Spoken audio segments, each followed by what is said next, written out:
Centre Mohamed Hassan Louazani pour la démocratie et le développement humain. L'Université de Genève et le professeur Bouaziz, qui est aussi professeur émérite à l'Université Hassan II de Casablanca, qui vont nous parler tous les deux de deux thèmes très importants cette fois-ci, comme je viens de dire, la perception internationale du processus démocratique au Maroc depuis 2011, par le professeur Fleury, et puis la démocratie dite marocaine.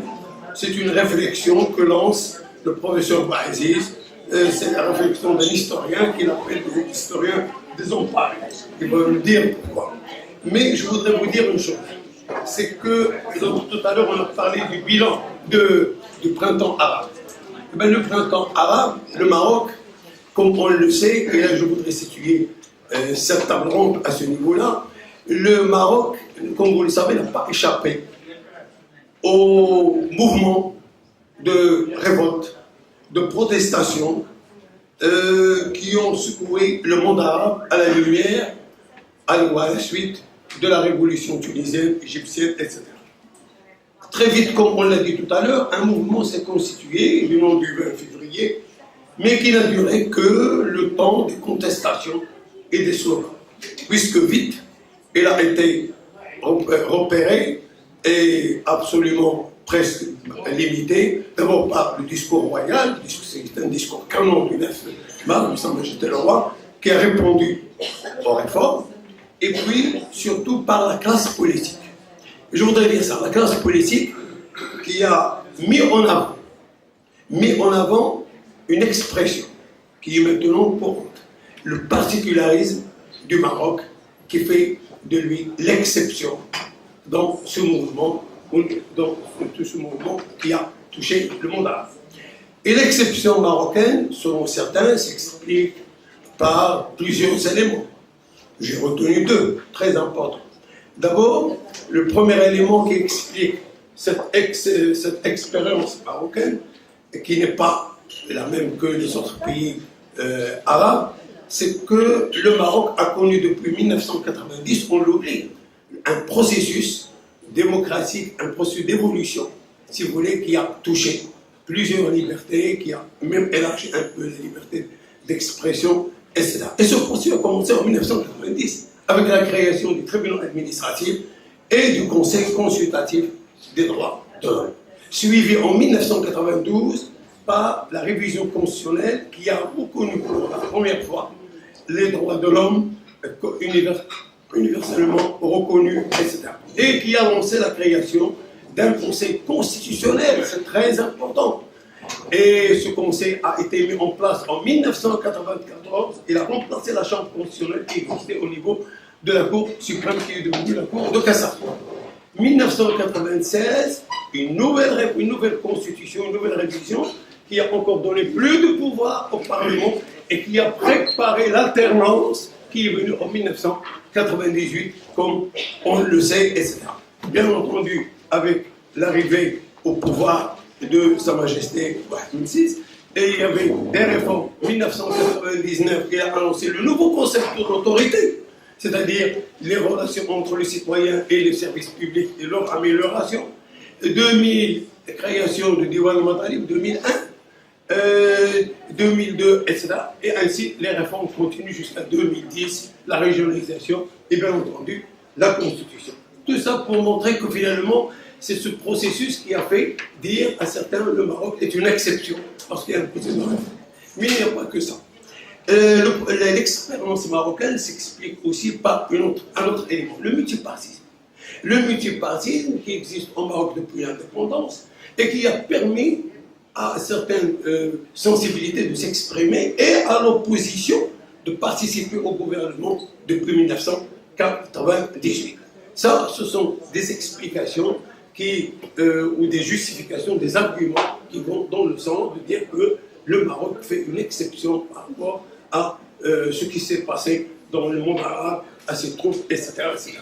Alors, maintenant, comment ce processus démocratique introduit par la Constitution de 2011 a été perçu, je dis bien de l'extérieur, sur le plan international, c'est ce que va nous démontrer le professeur Fleury, et aussi sur le plan interne par un historien qui n'est pas juriste, qui n'est pas constitutionnaliste, mais qui va nous donner quand même un point de vue. Nous avons besoin, à la fin de nos travaux, de ces deux, si vous voulez, de ces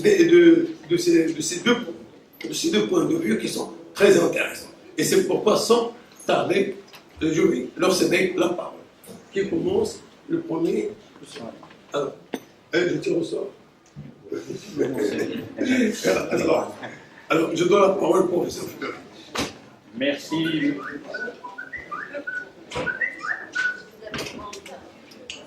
Merci, Monsieur le Président.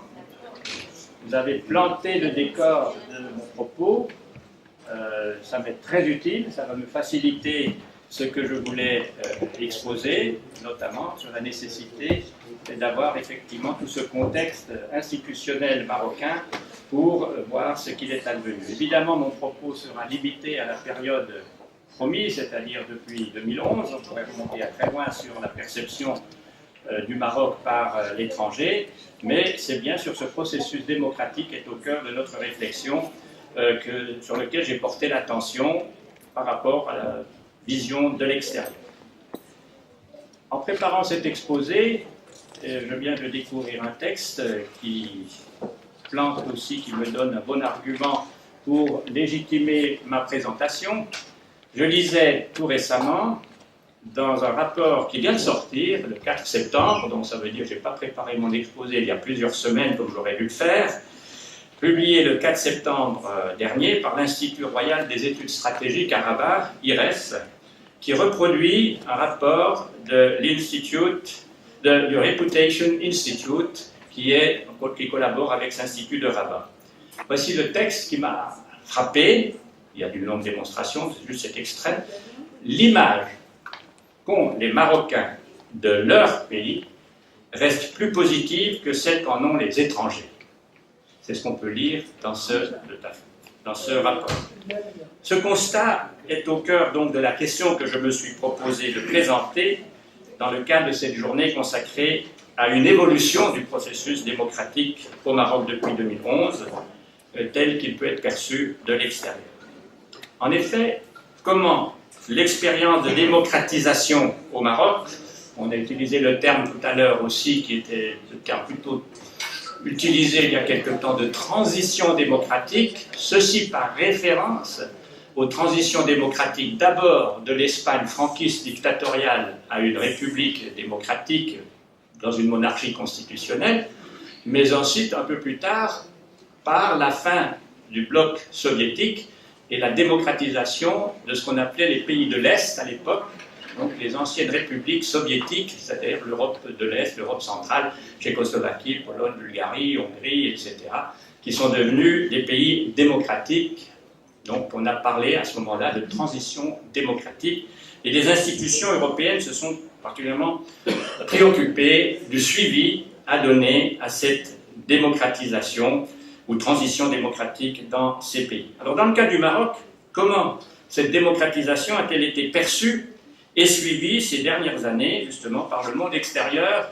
Malheureusement, je ne peux pas traiter tout le monde extérieur, je me concentrerai surtout par l'Europe, qui est la plus concernée par rapport aux évolutions de ce qu'on appelle les voisins proches.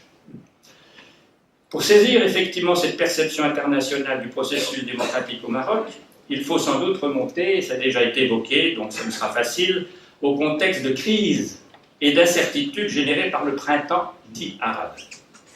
Cet événement déclenché, comme vous le savez tous, par une révolution démocratique en Tunisie, avec le slogan dévastateur « Dégage », et dans beaucoup de pays, il y a eu des manifestants qui ont dit « Dégage », y compris au Maroc pour certaines personnes, et donc a fait très rapidement tache d'huile en Libye, en Égypte, puis en Syrie, qui est devenu le cas emblématique de cet échec.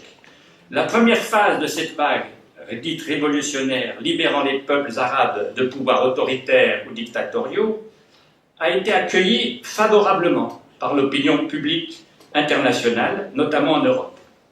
Pourquoi? Parce que le printemps arabe a été assez rapidement interprété par référence au printemps des peuples qui avait tenté en 1848, donc plus d'un siècle plus tôt en Europe, de bouleverser l'ancien ordre européen des pouvoirs qui était pratiquement tous autocratiques à l'époque.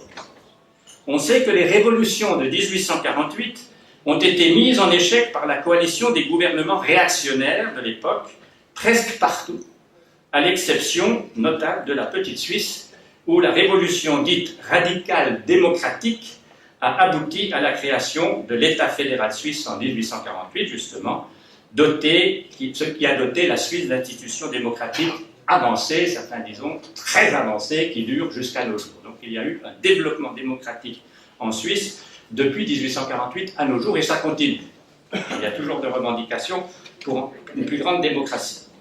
Pour les autres peuples de l'Europe, il faudra attendre l'organisation d'une nouvelle Europe après la Première Guerre mondiale pour répondre partiellement à l'aspiration des peuples à l'indépendance et à la démocratie après le terrible carnage de la guerre 14-18. En 2011, le printemps dit arabe suscita un énorme espoir parmi les peuples d'Afrique du Nord et du Moyen-Orient, et une grande frayeur chez les autocrates visés, inquiets, surtout par l'attitude incertaine par rapport à cet événement des partenaires et protecteurs étrangers, qui pourraient effectivement être inquiets parce qu'on voyait comme une déferlante de révolution démocratique auxquelles les puissances démocratiques européennes ou américaines ne pouvaient pas être insensibles. Donc il y a eu un moment d'incertitude pour les pouvoirs en place et de crainte. Donc, là aussi, un scénario tout à fait possible de ce qui s'était passé en Europe en 1848, c'est-à-dire la réaction. Alors, on peut commenter longuement ce qui s'est passé, ce qui n'est pas mon propos ici. Donc, la vague d'aspiration démocratique et de revendication de changement de gouvernance, comme on vient de le voir, gagna aussi le Maroc. Ce mouvement dit du 20 février, mené surtout par de jeunes gens, sans grande expérience politique d'ailleurs, mais très impressionné par le succès de la révolution tunisienne qui semblait être sortie comme ça très rapidement et avec une grande efficacité, et commença à attirer les foules et les manifestations. Les autorités de l'État marocain, d'après ce qu'on a pu voir, ont été surprises par les revendications adressées au pouvoir et à la société, et qui hésitèrent un moment sur la réponse à donner face à ces manifestations. Fallait-il réprimer les manifestations ou dialoguer avec les meneurs de mouvement? Les deux scénarios étaient possibles. Le premier était le plus vraisemblable, réprimer, c'était l'habitude, mais il y a eu une autre solution, une autre approche de ce phénomène qui était devenu quasiment mondial, puisque ça risquait d'atteindre les revendications du printemps pour aller encore au-delà vers l'Orient, vers d'autres pays d'Afrique, etc. Or, comme ça a été dit, pour des raisons qu'on pourrait discuter, mais qui sont très intéressantes, de tous les pays qui ont connu ces mouvements de foule, réclamant le changement, parfois très radical, sinon la révolution, le Maroc est le cas unique où le pouvoir, et notamment le roi, a su accompagner le mouvement de revendication en s'engageant rapidement et sans condition à proposer une nouvelle constitution qui est sortie comme une formule magique proposée au peuple et aux meneurs, en quelque sorte, de ce mouvement, répondant ainsi, c'est-on les promesses, aux attentes du peuple et à certaines des revendications précises exprimées par le mouvement proprement dit. La création d'une commission consultative chargée de préparer ce nouveau texte promis, donc constitutionnel, contribua à apaiser le mouvement et à rassurer les forces conservatrices et surtout les gouvernements étrangers, car les gouvernements étrangers, comme toujours, redoutent les désordres et les guerres civiles chez leurs partenaires. Si une révolution qui marche en 2-3 jours, ok, on accepte. Mais si c'est des désordres qui vont durer, ça, c'est évidemment extrêmement préoccupant. Très rapidement, le Maroc, je dois schématiser là très rapidement, a été perçu comme un pays calmé à la suite de cette décision royale de prendre les choses en main, mettant en marche le gouvernement, et de proposer quelque chose qui a provoqué un certain choc apaisant. Donc le Maroc a été perçu très rapidement comme un pays finalement calmé, rassurant. La crise serait réglée grâce au dialogue, méthode fortement encouragée par les gouvernements occidentaux qui y voient toujours la meilleure formule pour solutionner des situations de crise. Donc cette issue à une tension menaçante du printemps arabe marocain a eu, par rapport à ma problématique, deux conséquences contradictoires au niveau de la perception qu'on aura à l'extérieur de ce qu'on a appelé effectivement la voie marocaine. En effet, au niveau des opinions publiques, le Maroc, à partir de cet apaisement, ne retient plus l'attention. Le Maroc n'intéresse plus. Les médias de tous ordres ont tendance, comme vous le savez très bien, à ne s'intéresser, à ne rapporter que les événements chocs, les événements sensationnels. Par rapport aux tragiques développements en Libye, en Égypte, puis surtout en Syrie, le Maroc n'intéresse plus vraiment les opinions publiques, et a fortiori les journalistes, les reporters qui se disent pourquoi aller au Maroc, il n'y a rien à faire, il n'y a rien à dire. J'ai plusieurs journalistes qui m'ont dit ça. Qu'est-ce que j'allais faire au Maroc? La situation donc paraissait apaisée du point de vue des opinions publiques, donc gérée, donc rien pour émouvoir les opinions publiques, car les médias recherchent des émotions auprès de leur public. De ce point de vue, et là ça vient un aspect intéressant, ce sont non pas la situation intérieure au Maroc qui va intéresser les opinions publiques, mais les attentats perpétrés par des ressortissants marocains dans divers pays d'Europe et à répétition, et sur plusieurs années de suite, toujours des Marocains, ont répercuté une image désastreuse du Maroc dans les opinions publiques étrangères. Et bien davantage que le processus de réforme qui était engagé, qu'ils ne pouvaient pas percevoir, qui ne les intéressait pas, il n'y avait rien de sensationnel. Les développements politiques intérieurs sont à peine perçus et rarement mentionnés, que ce soit dans les journaux, a fortiori dans les journaux télévisés ou des reportages de ce genre. Ce n'est pas un cas intéressant. Il ne se passe rien d'extraordinaire ou de nouveau au Maroc. Le pays conserve même, et surtout à travers Marrakech, un attrait, une fascination stéréotypée pour ce pays, aux magnifiques traditions, faisant référence aux 1001 nuits, dont s'abreuvent les touristes ou les délégations de tous ordres, qui rentrent fascinés par la beauté du paysage et les plaisirs que les autres Marocains leur ont fait goûter. Encore en dernier lieu, les fameuses conférences COP22 à Marrakech, nombreuses délégations sont venues un peu s'amuser. Voilà.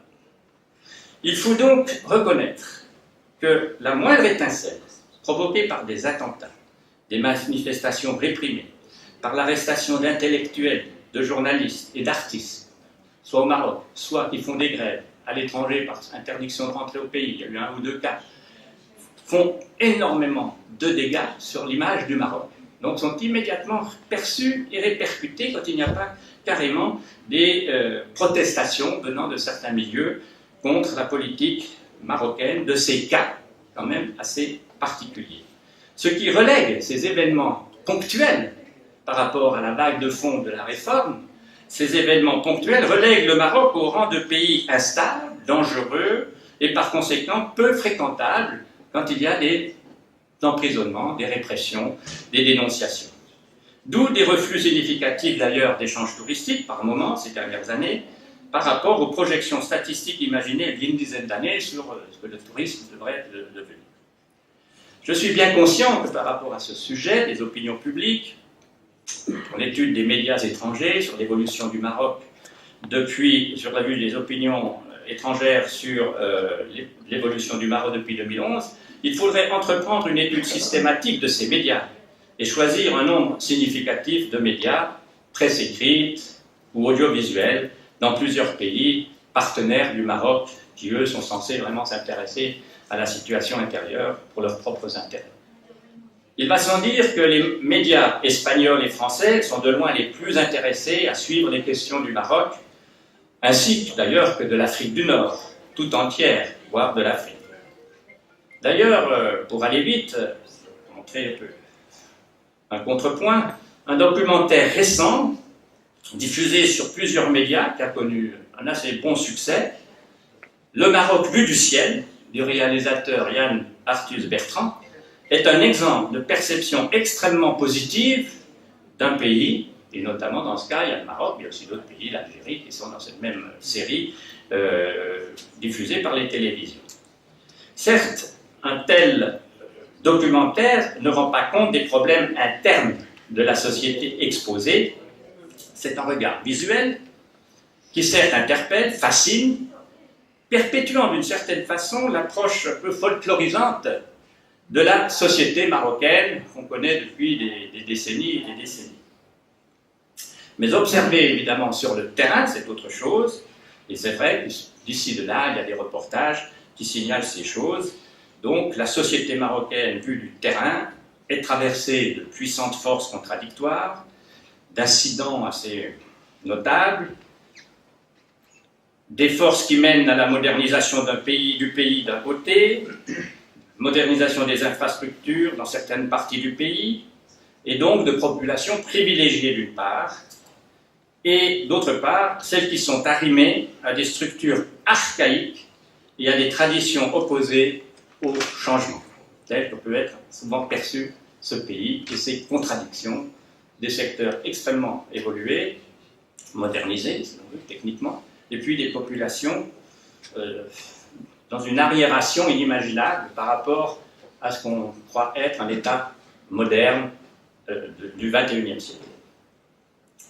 Je passe maintenant à une autre conséquence dans la perception de cette évolution du printemps arabe marocain, c'est cette perception des démocraties, des innovations constitutionnelles, excusez-moi, par ce que l'on peut appeler les experts étrangers. Les experts étrangers qui vont accompagner tout au long de ces dernières années le processus démocratique au Maroc. Contrairement aux médias, qui s'adressent à l'opinion publique, qui sont à la recherche d'événements sensationnels, les experts, eux, examinent comment interagir avec la dynamique insufflée par la nouvelle constitution de 2011, appelée à conforter l'état de droit et la démocratie dans ce pays.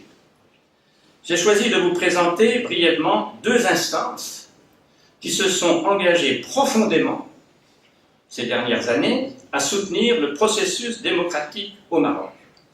C'est la formule utilisée. C'est le Conseil de l'Europe, en concertation avec l'Union européenne, en quelque sorte l'Union européenne mandate le Conseil de l'Europe de s'occuper de cette dimension de démocratie, comme c'est fait pour toute l'Europe anciennement communiste. C'est des programmes d'ailleurs qui marchent encore de nos jours, avec des milliards de soutien. L'imposition de la démocratie dans ces pays, son introduction.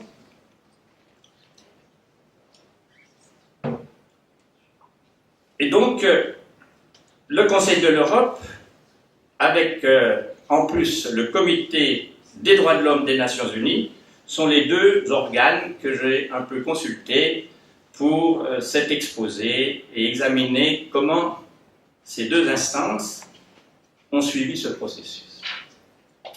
En consultant en effet les derniers rapports de ces deux institutions, car je vous fais l'économie de tout ce que ces institutions peuvent produire comme papier, le président connaît bien la production littéraire de l'organisation internationale, c'est tout un jargon, des répétitions à l'infini, puisqu'il y a des rapports annuels, ou chaque 2 ans, ou chaque 4 ans. Donc, en reprenant souvent des choses, j'ai eu la chance de pouvoir me procurer les tout derniers pour cet exposé d'aujourd'hui. En consultant donc ces derniers rapports, je dois vous dire que j'ai été impressionné par l'attention soutenue accordée depuis plusieurs années par l'Union européenne, à travers le Conseil de l'Europe notamment, et les Nations Unies, dans le but de consolider et de promouvoir le processus démocratique au Maroc. Je cite, à la suite de l'adoption de la Constitution de 2011. Donc c'est vraiment une reconnaissance de cette Constitution, et que cette Constitution marque effectivement une étape nouvelle, une phase nouvelle, dans la mise en orbite au Maroc des valeurs dites démocratiques acquises au niveau international. En premier lieu, je vais vous parler de ce qu'apporte le Conseil de l'Europe et de ses experts au processus démocratique au Maroc. Il convient de rappeler que les relations entre le Maroc et l'Union européenne, et le Conseil de l'Europe, ont connu un développement progressif depuis l'adoption en 2008 déjà du statut avancé Maroc-Union européenne et de la mise en œuvre d'un programme inscrit dans le document Partenariat de voisinage adopté justement en 2011. il n'y avait pas que le Maroc, puisque ça faisait partie intégrante d'un programme joint Union européenne, Conseil de l'Europe, qui s'intitule « Vers une gouvernance démocratique renforcée dans le sud de la Méditerranée ». Donc vous voyez que le printemps arabe a provoqué une réaction assez forte de l'intérêt de l'Europe pour la réussite des expériences démocratiques en cours, puis c'est un rapport de 2011 que le ministre qui allait advenir de la Syrie, de la Libye, de l'Égypte. Dans le cadre de cet ambitieux programme de soutien à la démocratie, comme conséquence du printemps arabe, le Maroc est désigné comme un partenaire privilégié. Dans un document « Partenariat de voisinage avec le Maroc » adopté le 4 février 2015, donc ce n'est pas vieux, qui définit les conditions et les objectifs d'un dialogue politique renforcé et la coopération sur de nombreux objets visant à renforcer les droits de l'homme, l'état de droit et la démocratie au Maroc.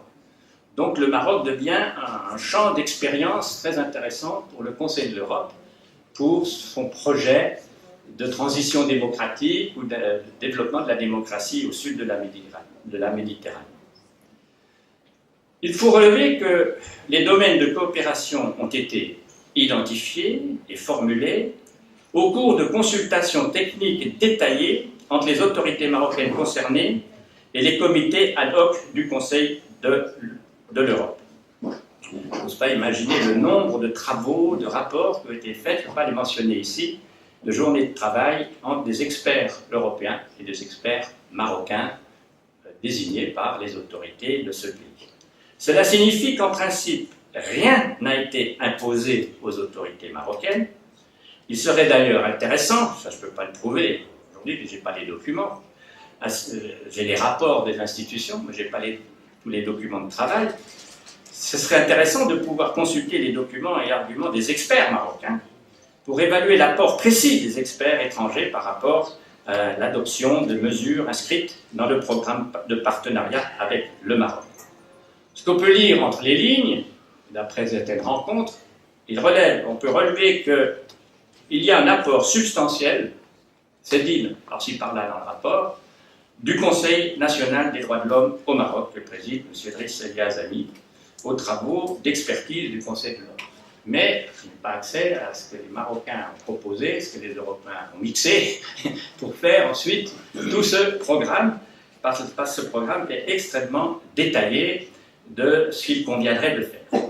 En effet, si l'on se réfère au rapport du Conseil de l'Europe, partenariat de voisinage avec le Maroc, 2015-2017, l'objectif du Conseil de l'Europe est bien, et je cite, d'apporter une assistance au Maroc lors du processus en cours de réforme démocratique, engagé depuis plusieurs années, en l'aidant à relever les défis en matière de droits de l'homme, d'état de droit et de démocratie. Ce que notre président dit tout à l'heure est juste, c'est-à-dire qu'il y a certains programmes d'avant 2011, notamment concernant les droits de l'homme, qui avaient été évidemment déjà entamés. Le rapport mentionne une liste impressionnante de priorités de cette coopération Maroc-Conseil de l'Europe. Dans le domaine des droits de l'homme, vous voyez, je ne veux pas vous fatiguer, il y a quand même 31 mesures, toutes décrites.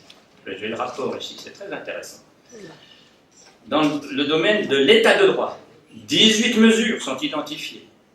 Et dans le chapitre démocratie, donc tout ce qui peut favoriser la démocratie, 13 mesures sont détaillées.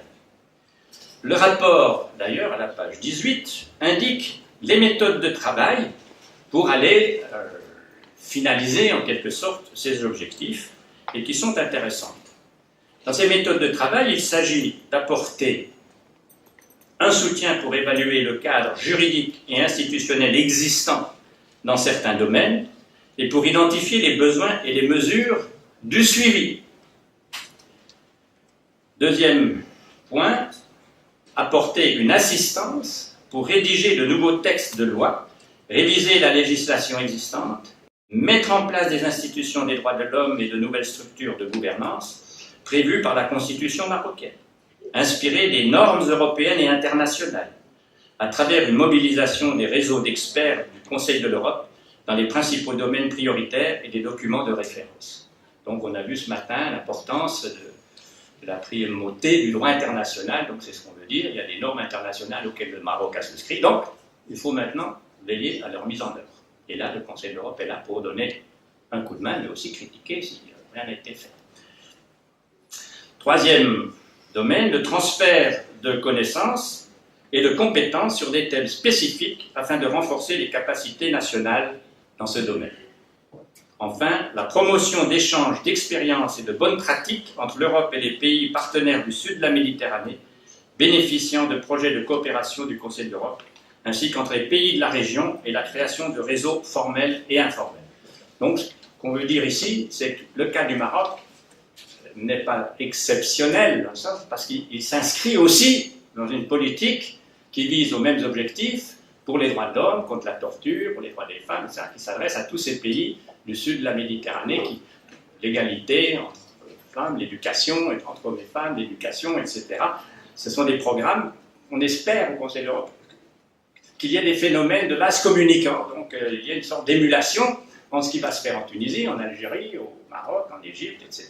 Et ce sont souvent les mêmes spécialistes qui sont mobilisés pour traiter ces différents pays. Donc, est-ce qu'il y a des synergies possibles pour la mise en œuvre de ces programmes? C'est des choses intéressantes par rapport, évidemment, à ce qu'on appelle la politique régionale. Parce que l'Europe ne voit pas que le Maroc, il voit la région, sud de la Méditerranée. À la lecture de ce rapport, j'étais un peu soulagé en disant ça, j'ai dit bon, c'est un travail, etc. On a effectivement l'impression que le suivi du processus démocratique au Maroc est en bonne voie de mise en œuvre. Or, quand on consulte le dernier rapport d'une autre instance d'évaluation, celle-ci, de la mise en œuvre du pacte international relatif aux droits civils et politiques par le Comité des droits de l'homme des Nations Unies, adopté, celui que j'ai d'octobre 2016, on prend connaissance, d'une part, ça c'est très intéressant sur ce regard, comment c'est perçu tout ça, des aspects positifs du processus démocratique en cours. C'est toujours le terme utilisé. Et deuxièmement, des principaux sujets de préoccupation relevés par les experts et une liste alors impressionnante de recommandations. Parmi les aspects positifs, le rapport relève l'adoption d'une nouvelle constitution en 2011, vous voyez, on insiste là-dessus, qui renforce les institutions démocratiques et le statut des droits de l'homme dans l'ordre juridique interne, le processus de réforme du système judiciaire entamé en 2011, l'adoption d'une loi limitant la compétence des tribunaux militaires aux infractions militaires, je voudrais détailler ça parce que c'est très intéressant, l'adoption de la loi relative aux employés domestiques, qui interdit le travail domestique, les petites bonnes en dessous de 16 ans, c'est la protection des handicapés, la révision du Code de la nationalité en 2007 sur la transmission par la mère marocaine de la nationalité marocaine à ses enfants, quelle que soit la nationalité du père. J'ai la régularisation des étrangers et la politique de leur intégration. Les 3 de ces points ont été abordés tout à l'heure par notre collègue Madani. Enfin, quand on passe, donc là c'est programmatique, intéressant, c'est un constat de progrès au niveau législatif et intéressant. Mais quand on passe à la deuxième partie du rapport, qui énumère les recommandations détaillées en vue d'atteindre les objectifs du processus démocratique entamé en 2011, on se rend compte des lacunes dans les mesures prises, les blocages dans la mise en œuvre des engagements qui ont été pris, bref, sur les difficultés rencontrées dans le processus souhaité au plus haut niveau de l'État. On peut en effet faire référence au récent discours de Sa Majesté, intimant aux autorités législatives, gouvernementales, administratives et judiciaires de s'engager profondément dans la mise en œuvre des réformes correspondant à la mise en place d'un modèle, la citation du roi, d'un modèle marocain de démocratie. C'est dans son dernier discours. Donc, il m'est donc ici, bien entendu, impossible d'énumérer toutes les recommandations. J'ai le document ici, c'est très long. On verra dans le texte écrit ce que je pourrais en faire, d'énumérer toutes les recommandations dans le domaine judiciaire et législatif, ou encore dans la question du Sahara, sur la nécessité de décriminaliser l'homosexualité, sur les pratiques préjudiciables à l'égard des femmes, y compris la violence, en dépit du principe d'égalité inscrit dans la Constitution, sur les mesures prises dans la lutte contre le terrorisme pour éviter des actes d'accusation arbitraires contre des personnes injustement accusées, notamment, il semblerait qu'on accuse des journalistes et autres personnages intellectuels de faire sous le critère terroriste. Paraît-il, on a des cas de ce genre, et limiter les conditions de la garde à vue à 48 heures au maximum. Sur la peine de mort, il conviendrait d'officialiser le moratoire de fait de l'exécution à mort. Donc, il est vrai des textes clairs par rapport à cela. En ce qui concerne la politique relevée de la torture de personnes arrêtées, l'État marocain est invité à prendre des mesures fortes pour éradiquer la torture et les traitements cruels, inhumains et dégradants. Donc, à adopter une loi à cet effet qui soit claire et qui corresponde aux engagements pris du Maroc par rapport aux conventions internationales. Suivent toute une série de recommandations sur les conditions d'arrestation, des procès engagés, sur la migration, le droit d'asile, l'assistance aux migrants, etc. Sur les mesures de surveillance et éviter des abus dans le domaine. Enfin, le comité d'experts, et je le cite, est préoccupé par les informations faisant état de restrictions en pratique à l'égard d'autres religions que celles reconnues officiellement. Il s'inquiète des limites imposées à la liberté de religion ou de conviction dans le code pénal. Et je cite, « L'État devrait éliminer toute disposition législative ou pratique discriminatoire qui viole la liberté de pensée, de conscience et de religion. » Enfin, le comité est vivement préoccupé par les informations qui indiquent que des journalistes et des défenseurs des droits de l'homme ont été poursuivis. Enfin, dans l'exercice de la liberté d'expression et d'association du Maroc, le Maroc doit veiller que les restrictions apportées par les autorités soient conformes au pacte international relatif aux droits civils et politiques qu'il a lui-même signé et adopté. En ce qui concerne les manifestations publiques, l'État doit éviter, ça c'est des recommandations qui sont faites et acceptées par le Maroc, ce document a été accepté par le Maroc, doit éviter l'usage excessif de la force pour disperser les réunions pacifiques. La liste de toutes ces recommandations montre que le chemin est encore long pour que des pratiques contraires aux principes proclamés de l'état de droit et des droits de l'homme soient abolies à tous les niveaux des institutions en charge de la mise en conformité aux conventions internationales adoptées par le Maroc. En conclusion de ce rapport, au moins sur 3 points, le comité d'experts des droits de l'homme invite l'État marocain a donné des renseignements sur la suite qu'il aura donnée en octobre 17, donc dans un mois, aux recommandations notamment, pas sur tout le reste, parce qu'ils sont sans illusion, qu'il ne pourra pas faire tout le reste, sur la lutte contre le terrorisme et les pratiques dans le domaine, sur l'interdiction de la torture, sur la liberté d'association et les activités de défenseurs des droits de l'homme au Maroc. Donc, dans le rapport que doivent préparer les autorités marocaines maintenant, qu'ils vont devoir envoyer, ils devront se prononcer qu'est-ce qu'ils ont fait dans le domaine, au niveau législatif, règlement, etc.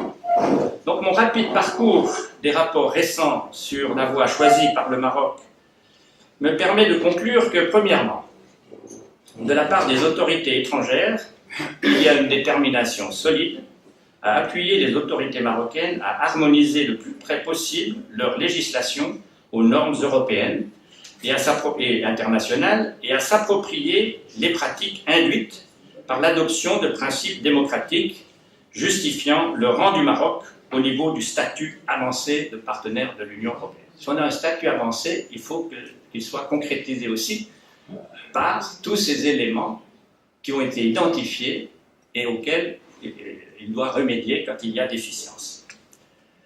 Deuxième point, au vu de l'état actuel des pratiques diagnostiquées par le Comité du Conseil de l'Europe et le Comité des droits de l'homme des Nations Unies, les autorités marocaines sont appelées à relever le défi qu'elles se sont donné d'être en conformité avec toutes les conventions, protocoles et déclarations auxquelles elles ont adhéré, donc cette fameuse primauté du droit international dont on a parlé.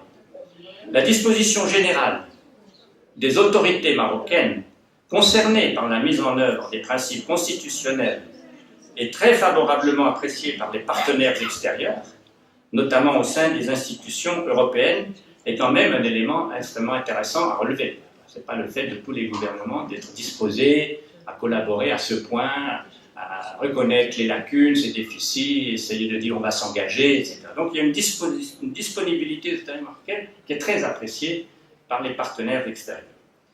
De ce point de vue, le Maroc est donc un partenaire qui mérite effectivement que l'Union européenne, à travers le Conseil de l'Europe et d'autres organisations, les Nations Unies, soit digne d'une coopération intense pour, en quelque sorte, aller dans cette direction du processus démocratique souhaité. Sans doute, cette coopération, cette disposition du Maroc à coopérer, parce qu'il pourrait très bien rejeter, et après tout, maintenant, je préfère partager les valeurs de la Chine, de M. Poutine, et puis je fais fi de ce qu'on le Conseil de l'Europe me propose, j'ai trouvé autre chose, évidemment, serait sans doute contradictoire, mais c'est quelque chose qui mérite d'être relevé. Donc, toute cette coopération peut, de mon point de vue, être un moteur important de la fameuse transition démocratique au Maroc, qui n'est pas à l'abri de chocs perturbateurs et de retours en arrière. La question demeure donc, aux yeux des opinions extérieures, le Maroc réussira-t-il sa transition vers une démocratie authentique? Et tout le monde le souhaite, mais enfin, il y a toujours l'interrogation qui est là. Voilà, merci de m'avoir écouté.